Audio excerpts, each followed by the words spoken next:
High command ಮುಂದೆ ಮತ್ತೊಮ್ಮೆ ಪಕ್ಷನಿಷ್ಠ ದಾಳವನ್ನ DK Shivakumar ಉರುಳಿಸಿದ್ದಾರೆ. ಸಂಕಷ್ಟದ ದಿನಗಳಲ್ಲಿ ಪಕ್ಷದ ನೆರವಿಗೆ ನಿಂತಿದ್ದೇನೆ, ಐಟಿ ಇಡಿ ಸಿಬಿಐ ರೇಡ್ ಆಯ್ತು, ತಿಹಾರ್ ಜೈಲು ಕೂಡ ನೋಡಿ ಬಂದಿದ್ದೇನೆ, ನೀವು ಕೊಟ್ಟ ಭರವಸೆಯನ್ನ ಈಡೇರಿಸಿ ಅಂತ ಹೇಳಿ ಮನವಿ ಮಾಡಿಕೊಂಡಿದ್ದಾರೆ. ಹೈಕಮಾಂಡ್ ಬಳಿ ಈ ಎಲ್ಲ ವಿಚಾರವನ್ನು ಕೂಡ ಡಿಸಿಎಂ ಡಿಕೆ ಶಿವಕುಮಾರ್ ಪ್ರಸ್ತಾಪಿಸಿದ್ದಾರೆ. ಈ ಮೂಲಕ ಪವರ್ ಫೈಟ್ ನಲ್ಲಿ ರಾಜ್ಯ ಕಾಂಗ್ರೆಸ್ನಲ್ಲಿ ಮತ್ತೊಮ್ಮೆ ಮಹತ್ವದ ಬೆಳವಣಿಗೆಗಳು ಘಟಿಸ್ತಾ ಇದೆ.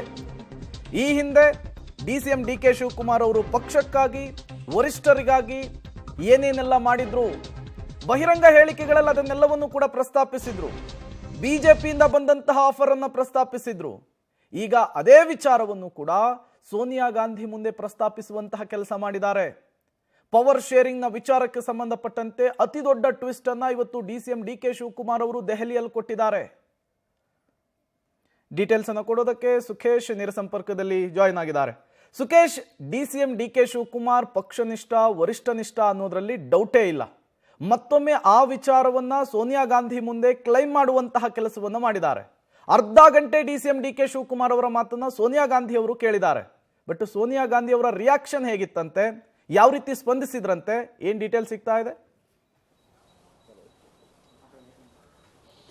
ಸಹಜವಾಗಿ ತಮ್ಮ ಕಾರ್ಡನ್ನು ಪ್ಲೇ ಮಾಡಿದರೆ ಡಿಸಿಎಂ ಡಿಕೆ ಶಿವಕುಮಾರ್ ಅದು ಪಕ್ಷ ನಿಷ್ಠೆ ಮತ್ತು ಗಾಂಧಿ ಕುಟುಂಬದ ನಿಷ್ಠೆಯ ವಿಚಾರದಲ್ಲಿ ಯಾವುದೇ ಅನುಮಾನಗಳು ಬಹುಶಃ ಸೋನಿಯಾ ಗಾಂಧಿ ಅವರಿಗೂ ಇದ್ದಂತೆ ಇಲ್ಲ. ಯಾಕಂದ್ರೆ ಪಕ್ಷದ ಕಷ್ಟದ ಸಂದರ್ಭದಲ್ಲೂ ಕೂಡ ಡಿಕೆ ಶಿವಕುಮಾರ್ ಅವರು ಸ್ಪಂದಿಸಿದ ರೀತಿ, ಆನಂತರ ಅವರು ಯಾವ ರೀತಿ ಸಂಕಷ್ಟಕ್ಕೆ ಸಿಲುಕಿದ್ರು ಅದೇ ಕಾರಣಕ್ಕಾಗಿ ಅನ್ನುವಂಥದ್ದು ಎಲ್ಲವೂ ಕೂಡ ಸೋನಿಯಾ ಗಾಂಧಿ ಅವರಿಗೆ ಗೊತ್ತಿರುವಂಥದ್ದು. ಮತ್ತು ತಿಹಾರ್ ಜೈಲ್ಗೆ ಕೂಡ ನೋಡಕ್ಕೆ ಹೋದಾಗ ಕೊಟ್ಟಂತ ಭರವಸೆ ಮಾತುಗಳು ಬಹುಶಃ ಎಲ್ಲವನ್ನು ಕೂಡ ರೀಕಾಲ್ ಮಾಡುವಂತ ಕೆಲಸವನ್ನ ಸಹಜವಾಗಿ ಡಿಸಿಎಂ ಡಿಕೆ ಶಿವಕುಮಾರ್ ಮಾಡದಂತೆ ಕಾಣಿಸ್ತಾ ಇದೆ. ಹಾಗಾಗಿ ಹಿಂದೆ ಮಾತು ಕೊಟ್ಟಿತ್ತು ಹೈಕಮಾಂಡ್ ಅನ್ನೋದು ಒಂದು ವಿಚಾರ, ಮತ್ತೆ ಪವರ್ ಶೇರಿಂಗ್ ನ ವಿಚಾರದಲ್ಲಿ 2.5 ವರ್ಷದ ಹಿಂದೆ ಏನು ಮಾತಾಗಿತ್ತು ಅನ್ನುವಂಥದ್ದು ಕೂಡ ರೀಕಾಲ್ ಮಾಡುವಂತ ಪ್ರಯತ್ನವನ್ನು ಮಾಡಿದ್ದಾರೆ ಅನ್ನುವಂಥದ್ದು. ಈ ಸಂದರ್ಭದಲ್ಲಿ ಒಂದು ರೀತಿಯ ಪಾಸಿಟಿವ್ ರೆಸ್ಪಾನ್ಸ್ ಸಿಕ್ಕಿದೆ ಅನ್ನುವಂಥ ಲೆಕ್ಕಾಚಾರದಲ್ಲಿ ಡಿಸಿಎಂ ಡಿಕೆ ಶಿವಕುಮಾರ್ ಹೊರಗೆ ಬಂದಿದ್ದಾರೆ ಅನ್ನುವಂಥ ಮಾಹಿತಿಗಳು ಬರ್ತಾ ಇರುವಂಥದ್ದು. ಆದ್ರೆ ಅದು ಯಾವಾಗ ಏನು ಅನ್ನೋದ್ರ ಬಗ್ಗೆ ಇದುವರೆಗೂ ಕೂಡ ಸ್ಪಷ್ಟತೆ ಇಲ್ಲದೆ ಇದ್ರು ಕೂಡ ಒಂದು ರೀತಿಯ ಪಾಸಿಟಿವ್ ರೆಸ್ಪಾನ್ಸ್ನ ಜೊತೆಗೆ ಡಿಸಿಎಂ ಡಿಕೆ ಶಿವಕುಮಾರ್ ಹೊರಗೆ ಬಂದರು ಅನ್ನುವಂಥದ್ದು. ಹಾಗಾಗಿ ಅವರು ಸೋನಿಯಾ ಗಾಂಧಿ ಅವರ ಭೇಟಿಗಾಗಿ ಸಾಕಷ್ಟು ಆಸಕ್ತಿಯನ್ನು ತೋರಿದ್ರು ಮತ್ತು ಪ್ರಿಯಾಂಕಾ ಗಾಂಧಿ ಅವರ ಕಾರಣಕ್ಕಾಗಿ ಮತ್ತು ಆ ಮೂಲಕವಾಗಿ ಇದು ಕೂಡ ಸಾಧ್ಯವಾಯಿತು ಅನ್ನುವಂಥದ್ದು ಕೂಡ.